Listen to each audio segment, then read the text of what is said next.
wondering if you could just talk to us a little bit about how the different ways you could look at valuing the different insurance businesses. That would be a huge help.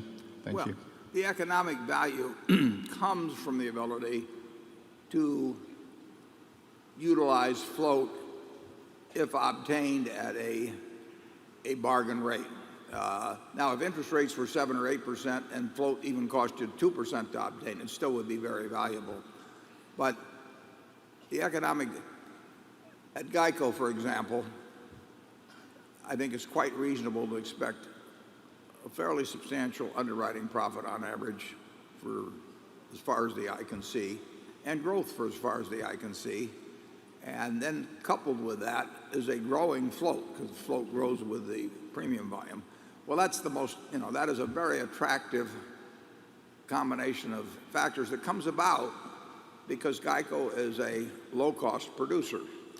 And it has some real advantages in terms of scale, in terms of the whole method of operation that makes it very hard for other companies to duplicate their cost structure.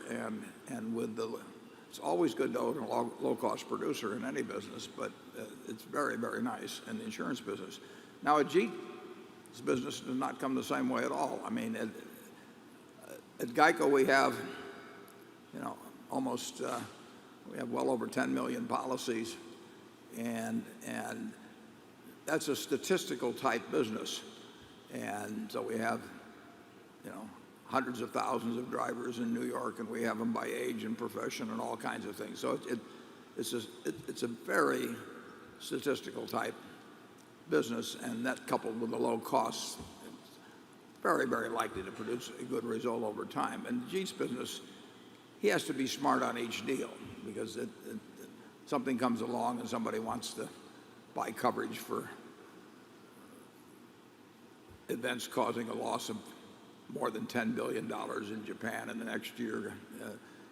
That is not, you can't look it up in any book, and you can't do enough transactions just like that one to even know whether your calculation was right on that specific deal.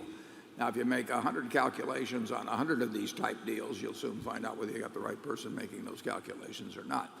But the economic goodwill with the Ajit's operation is based much more on the skill to price individual transactions and the ability to find the people even that want those transactions, whereas at Geico it's based, basically on a machine.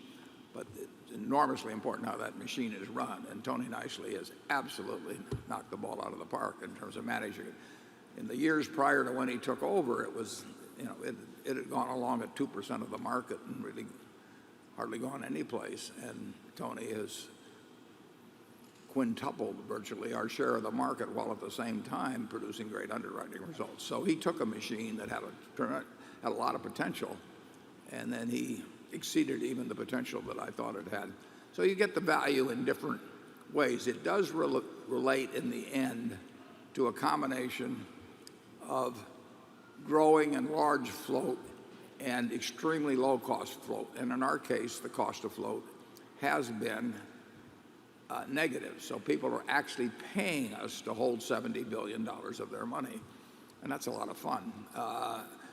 And I think that the chances of that continuing are really quite high, although I don't think the chances of the $70 billion growing at a fast clip are high at all. I think that we'll be lucky to hold on to the $70 billion, but I think the chances of the fact of us being able to get that at less than zero cost is good, and I think that will even be true if interest rates go up to 4 or 5 or 6 or 7%. I think we may very well be able to do it, and that's a huge asset under circumstances like that.